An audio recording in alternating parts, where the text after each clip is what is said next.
Greetings YouTube, DJ Bonebreaker coming at you from my private world for yet another Enshrouded build showcase. This location is right outside the Hunter's Vault, and it's my first base on this world when I created it about a month before the Albany Summit update. So to give you an idea where this is located at, this is the Springlands Fast Travel Spire. This is the Cinder Vault where you start, and this is the Hunter's Ancient Vault and the Blacksmith's Vault. So this is actually a pretty good location for a starting base, because you're close to some of the Shroud Roots and Elixir Wells.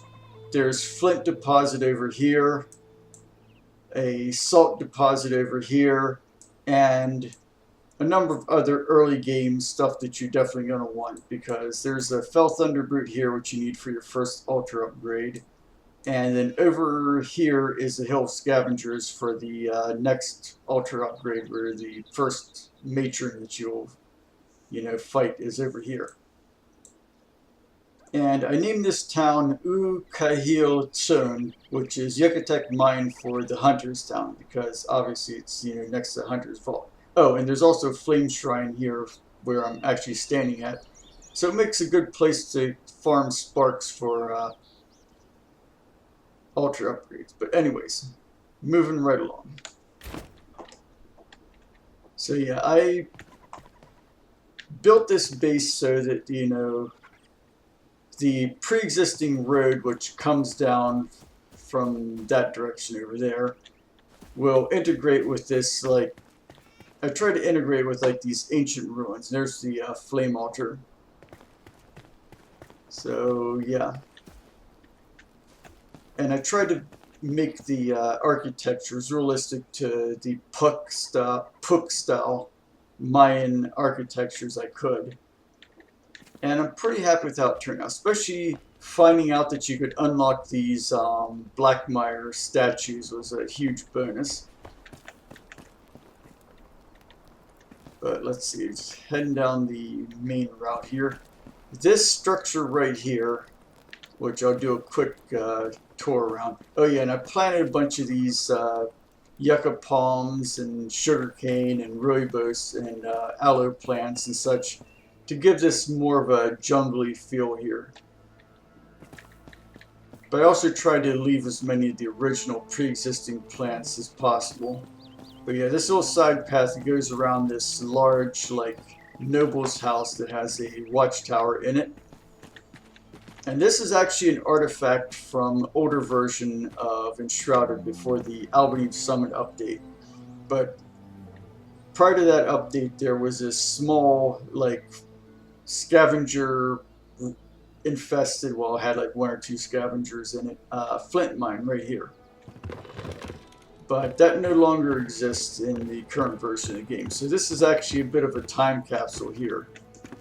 But I decided to incorporate this mine into my base and actually make it function. So I dug this side tunnel out here and added this support timbers. And back here is, pull up my build hammer, is where the settlement, or I should say the flame altar boundary is. So basically everything beyond this point will reset. So I use this for mining large quantities of stone if I need it. So I was able to not only preserve this prior, previous build version, point of interest, I guess you call it, but I also made it function in the context of this village, and I added this shelter over top of it with a pulley hoist thing here as well.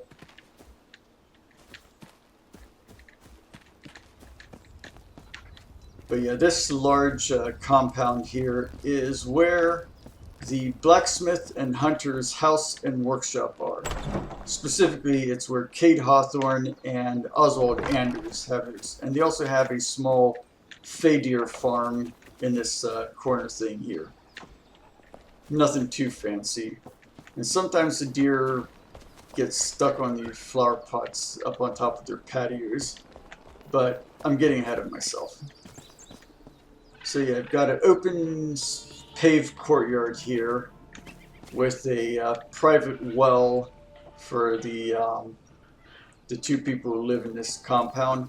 And over on this side is the watchtower, which is based on the watchtower in the Mayan city of not Chichen Itza, Palenque. Palenque is where the famous watchtower slash astronomy tower. They're still not entirely sure what its original purpose was, but this one here is a watchtower. It's got some ladders to go upstairs. Got, windows for observing and defending the village from on the second and third floor. Here, easily keep watch over the road leading into the village from up here.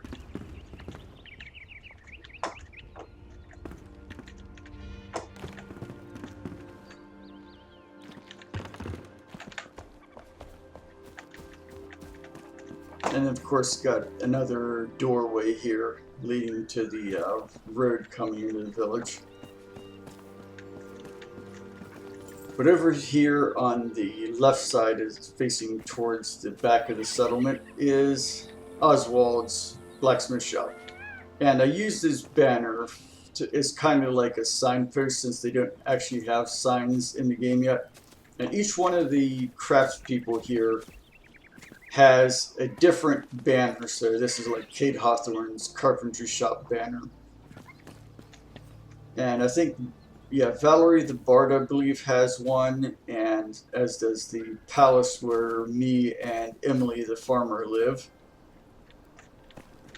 Yeah, also is kind of a bit of a sign for Oswald, is this giant honking hammer over top of the blast furnace. And I'm really pleased with how this blast furnace arrangement turned out, because it's not only kind of integrated in with the wall, and yes, it rains here quite a bit.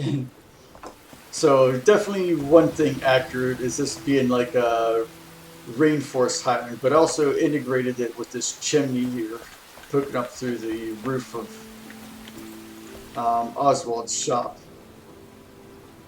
Of course, Oswald's here with his forge and his smelter and his workbench and a whole bunch of his, supposedly weapons that he crafted around the shop. And then back here is where I store all the metal and ores and other blacksmith related crafting materials like charcoal and coal and stuff like that. And then through this door here on the lower floor is Oswald's showroom, where he has like some finely crafted armor and more exotic weapons and such on display. And this is basically like his office slash meeting room where he negotiates large orders with clients here at this desk and such. And over here is his bathroom. It's actually a pretty fancy bathroom, all things considered. Even got the fancy ceramic vase here on his little linen cupboard.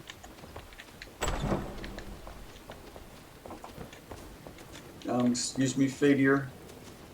I'm trying to do a tour here. Thank you. But heading up top of the stairs to the patio roof thing here, it's got a stone bench here because I figured stone would be the most weatherproof of the furniture types. Plus, it kind of fits with the whole Mayan theme to sit and chill out on when the weather is not pouring buckets down.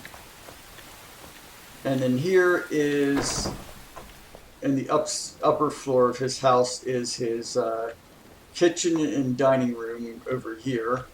So basically this is like his main living quarters. It's got everything including the kitchen sink.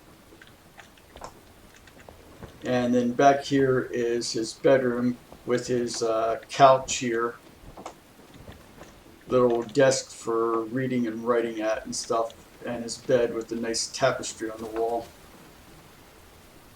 I think that deer's stalking me. But anyways, that's Oswald's house right here. And then across Yeah, he got his charcoal furnace right here in the courtyard. And then on the other side of the courtyard is Cade Hawthorne's carpentry shop with his ceramics kiln. And over here is Cade himself with his carpentry workshop. Got all of his tools, workbench, table saw, and storage spot. These two are for storing like completed furniture that I'm not currently using, as well as like building blocks for like actually building stuff. And then it got like all the various stone and wood type materials that you need for like, you know, making a lot of the carpentry projects in here.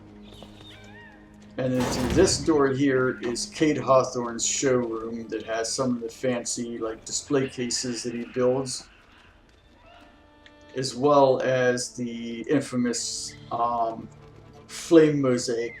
Don't ask how long it took me to find all the umpteen pieces of this damn thing. But I'm moving right along. This again is Cade's office where he wheels and deals with clients for bulk carpentry goods, as well as have some more of his like, you know, stuff on display. And again, a bathroom very much like what Oswald has at his house.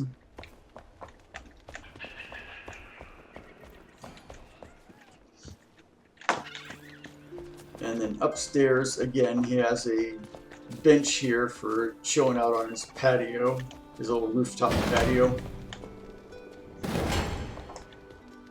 And again, he has a kitchen dining room area here. And a bedroom. Slightly different, same basic house layout, but slightly different furnishing layout for both of them, because I want to give everybody more or less unique furnishings and such, you know. Don't want people's houses to be exactly the same. And across this side street here is the house where the hang on, let me check these up here. The Godwin cousins live. Anton and Oscar live right here. This is kind of like based on like many Mayan peasant houses, and it's nothing too fancy, but Anton and Oscar have their own bedrooms. Like there's Anton, there's Oscar over here, and they got a, you know, decent bathroom in here.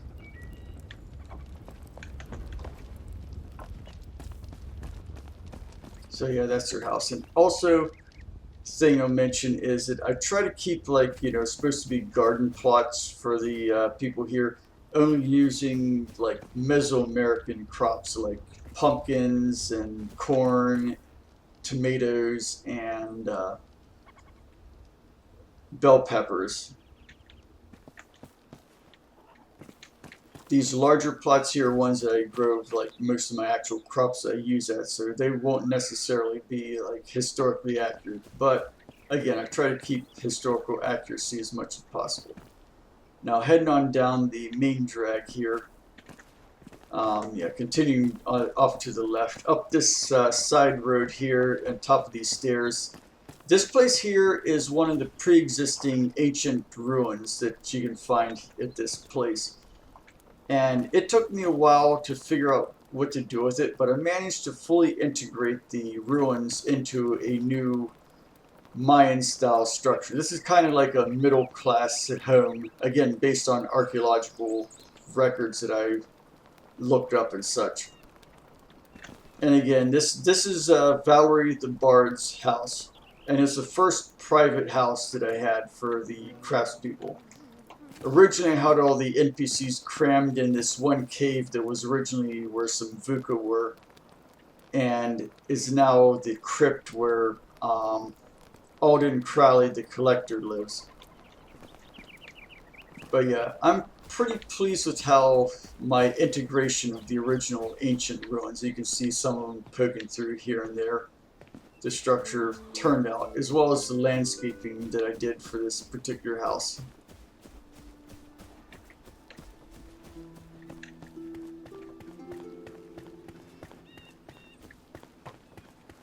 anyways, let's take a look inside. So again, the layout is somewhat similar to the peasant house below. But this here is Valerie, and this is her like parlor slash where she meets with, you know, people looking to hire her bard services. And over here is her kitchen with some of her trophies on the wall, like these are some of the weapons you get from like some of the quests, and Pikemead's bulwark shield up here, and that's Lupa's scalper, and that's that one blade that you get from the whaling blade, I think it is. But yeah, it's got a nice cozy kitchen here with the, you know, kitchen cabinets and stuff, and a little table for eating at, and of course this basic sink for washing dishes. And on this side is her bedroom, which again, nice cozy bedroom over here. And this is where I keep all my music scrolls that I find once, you know, I've learned them. So that's like the catalog of music here. And then this is her private bathroom, which is pretty fancy, I must say. But that's Valerie the Bard's house right there.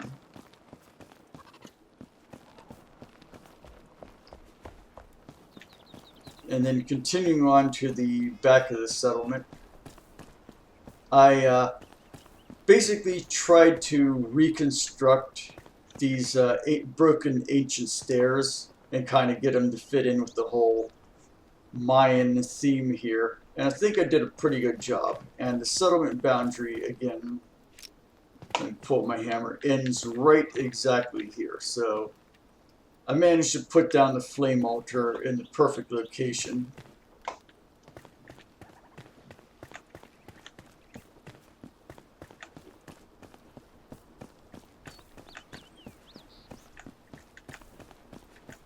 But yeah, heading into the central area of the town here, this Mayan style like wooden hut is the barn for the dune armadillos that I've tamed.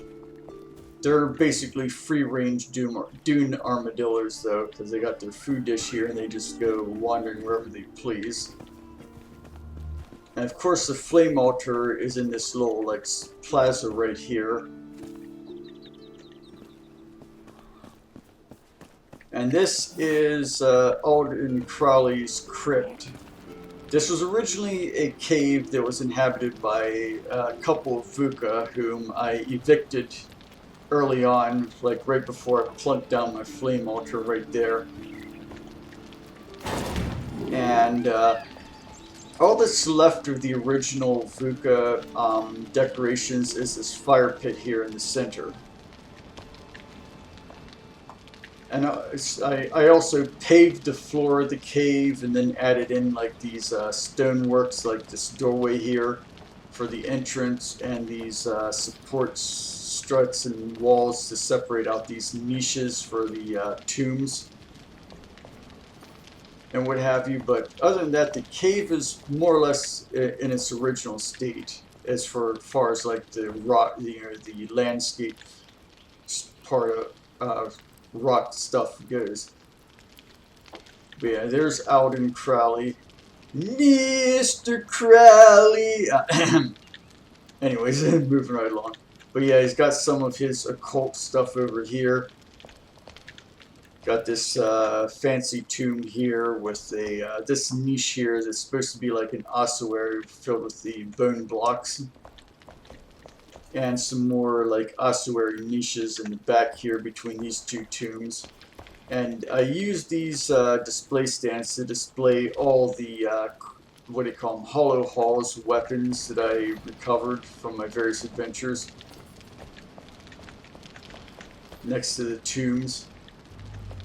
And then over here, Alden has like some Elite Hollow armor and the All Hallows Eve, I think so they call it, armor on display on these two armor stands.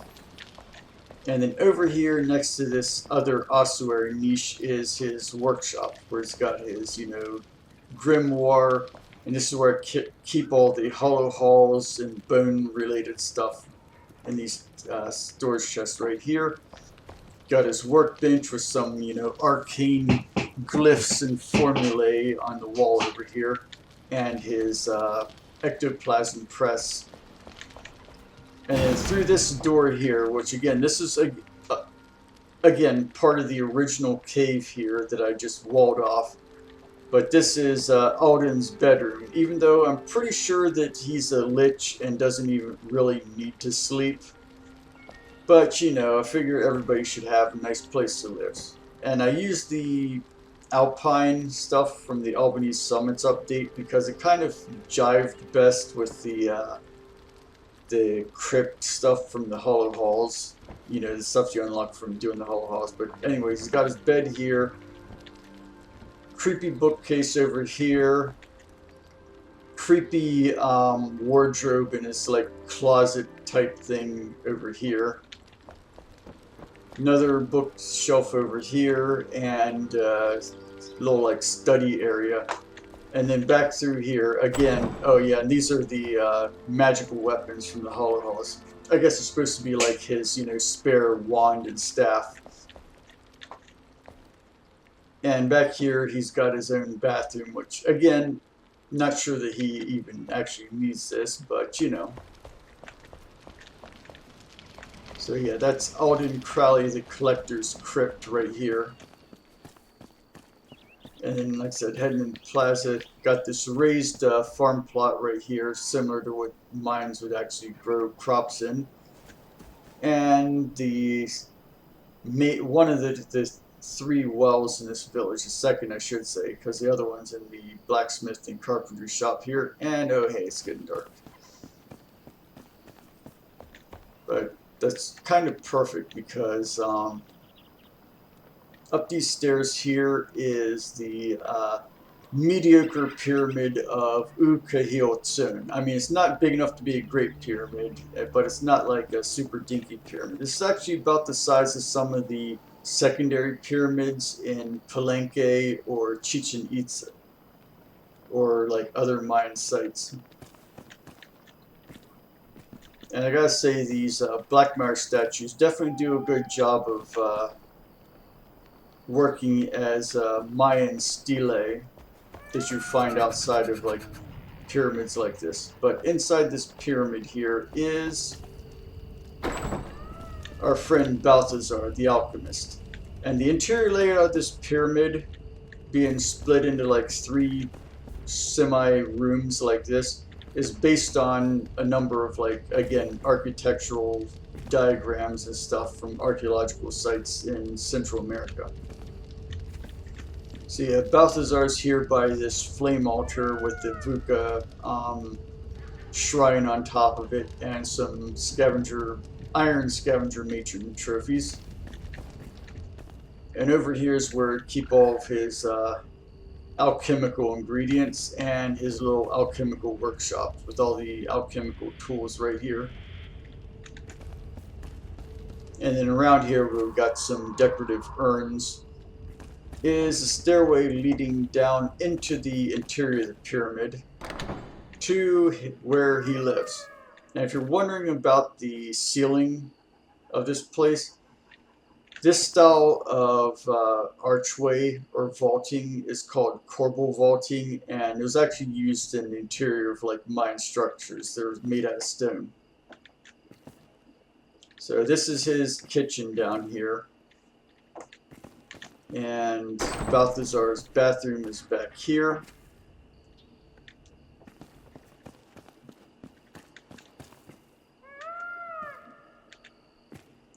And over here is his studies / library with his traveling clothes right here and some extra wands and such.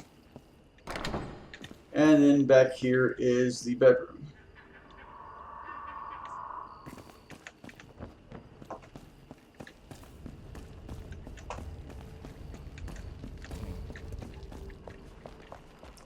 So yeah, just give a... But like I said, I based the layout of this pyramid on a number of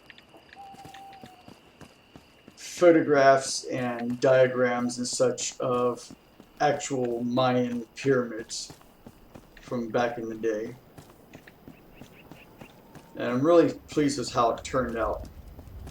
Even the fact that each of the terraces on the pyramid kind of has that like protruding lip on the top is based on what a lot of Mayan pyramids would actually look like. The only major difference is a lot of these structures would have been painted very bright colors, but unfortunately they don't have that option in this game. So, gotta make do with what you got.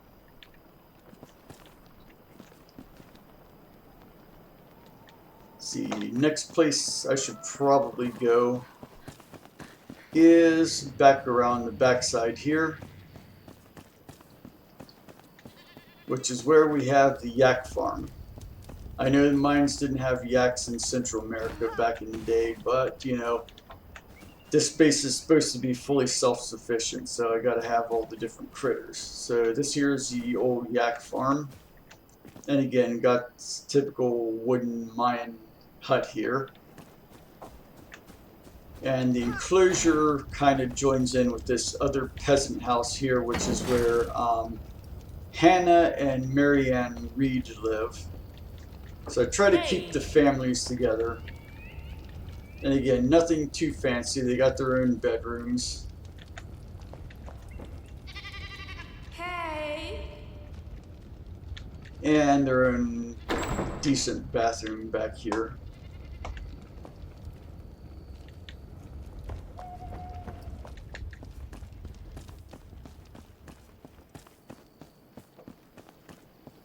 And moving along back around the backside of the pyramid is this little farm area here, which is where I keep my chickens, or I should say flightless redtail and frizzy goats at. So you can see they're all snug in their beds right now because it's nighttime. And they got a little, like, you know, farmyard here with their watering trough and feed and such.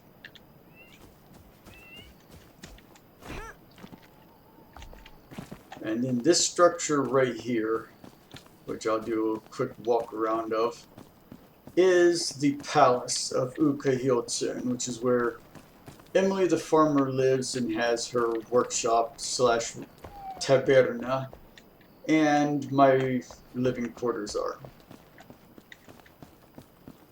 Yeah, this is the entrance to the taberna and palace kitchens, using this still life of fruit and banner in lieu of a sign, as well as this, like, you know, notice board right here, supposed to be where signs are. And this is the third and final well in this village. It's supposed to be like for use of like the farming stuff, because we got the beehive here with some flowers for the bees. And this is one of the other main farm plots, currently growing a nice crop of gentians right here. This is one of the display farm plots. It's supposed to be like typical Mayan maize or cornfield. And then out front of the palace, we've got a small field of peppers and another small field of, well, peppers and tomatoes. Got one row of peppers, one row of tomatoes, and a small field full of pumpkins. And of course, this whole time I've been using the aloe plants to stand in for agave plants. As you can see, we've got our own unique banner out in front of the palace.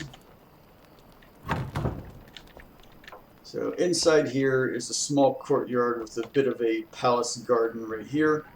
Really happy with how it turned out. And I guess I'll start over here on the left side. But this is Emily's taberna. Got some decorations and bottles and pictures and stuff up on the wall. And a little cabinet for more furnishing, or what do you call it, tableware and such, and dishes. And then in here is the palace kitchen. It not only is used for the taberna, but also for, like, you know, all the banquets and other official palace functions. And I'm really pleased with how this fireplace turned out. So you got the cook pot here, the oven here, and then a small regular fireplace here to get the warmth bonus to cover the entire palace area. And these cabinets are for storing like finished meals, and these two, and these are for all the cooking ingredients. They've got some seed tables over here for getting seedlings going, grinding stone for making flour, and this is where I store like seedlings and critters that are not currently being either grown or used. Of course, I got the kitchen sink over here and like a butcher's table for cutting up food and stuff, and the ye old meat cleaver hanging on the wall above it. And then through this middle door here is my throne room. And as you can see here, this throne room has iron versions of every single boss that was in the game prior to the Albany Summit update. Because, you know, you gotta just set a certain tone for anybody who comes to supplicate before the ruler's throne, am I right? But I got a full set of Elder Mage armor over here, and a full set of Radiant Paladin armor over here, as well as some fancy shields and stuff on display. This is where I keep all the extra weapons that I don't want to scrap, but I don't have an immediate use for, as well as like various potions and ammunition for my bows and stuff like that over in these two cabinets over here. Then over in the actual throne area here, I've got some fancy weapons on display. These two wands here are wands that I used to use quite a bit before they became obsolete, so I decided to retire them to being displayed in my throne room, as well as like some various stuff that I collected from my adventures into the Hollow Halls. And then heading up this stairs here to the little balcony right here, we've got the entrance to, this is my bedroom on this side, where I have like an extra set of mage armor right here. My personal bathroom right here.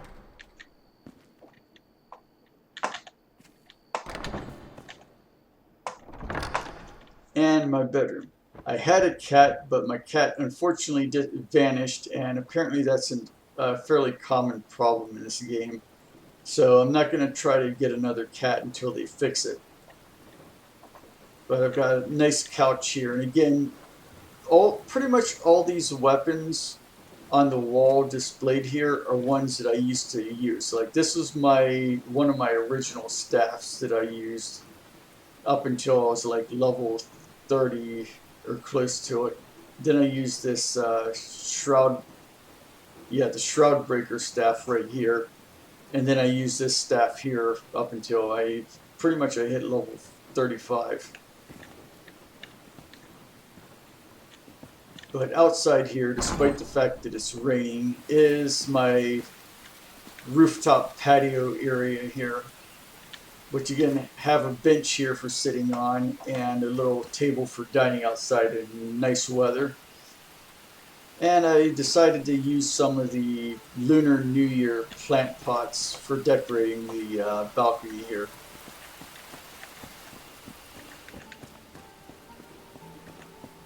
And then over on this side is Emily's room, where she's got her fancy dress, her bed, little table for sitting at and chilling out, and of course her bathroom over here, which is more or less the same as my bathroom. And again, she's got her own balcony patio area out here, which is similarly laid out to mine.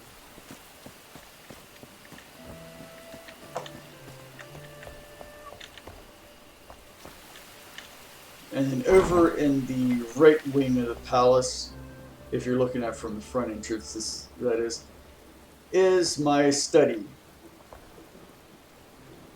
Got like various potions on this shelf here. Small library in the back with again some more trophy wands and staves hanging up on the wall, and some garden gnome that I found somewhere, as well as these giant horking hollow halls crystals that I brought back from one of my expeditions, and my desk for studying magic stuff and what have you. And back through here is the main banquet hall, where, you know, I entertain various important guests and such. And I'm really pleased with how this new granite fireplace turned out here from the Albany Summit update. It integrates perfectly with the chimney. Of course, have some Ironfell Thunderbrute trophies on the wall in the back.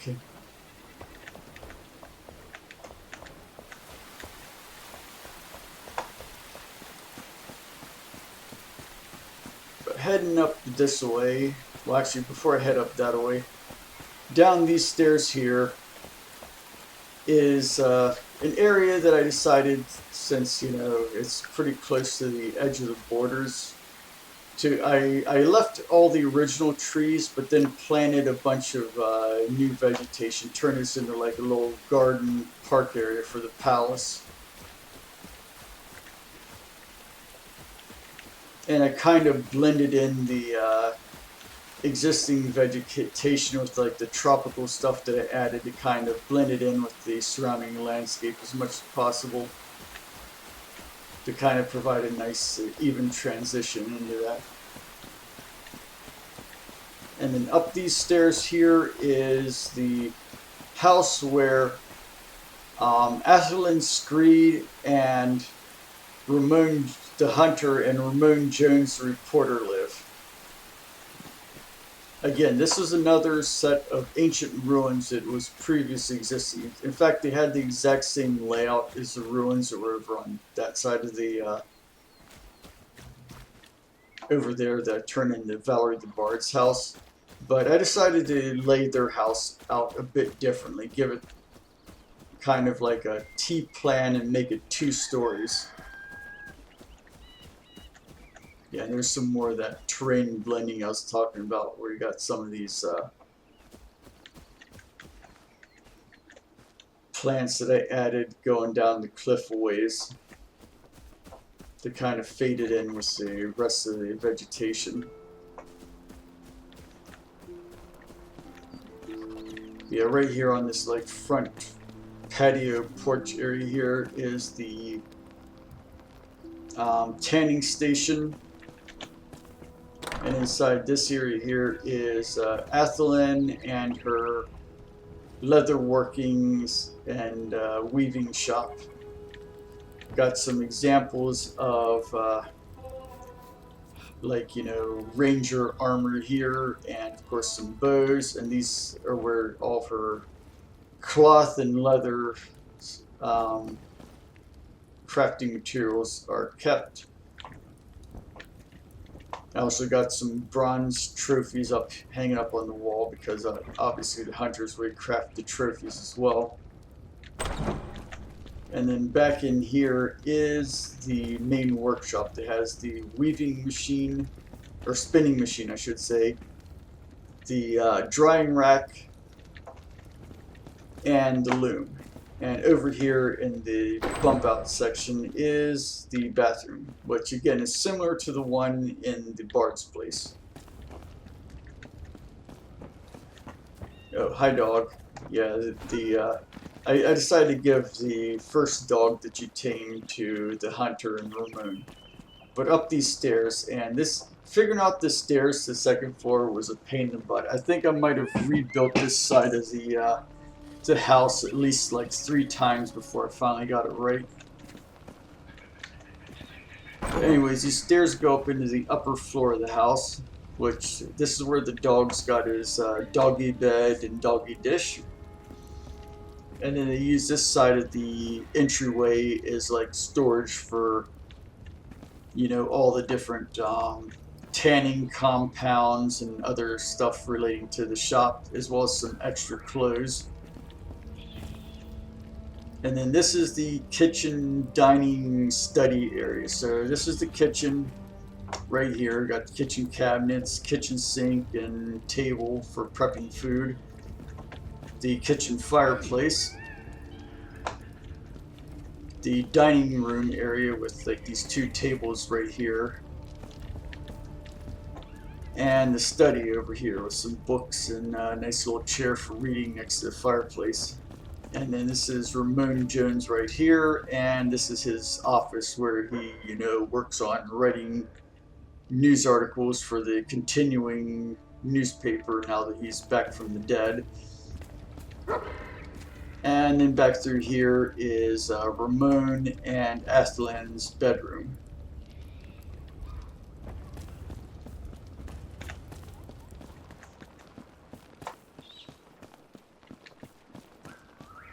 But yeah, that is the entirety of the village of U Kaajil Ts'oon. I hope you all enjoyed this build showcase and were maybe inspired by it. But until next time, this is DJ Bonebreaker signing off.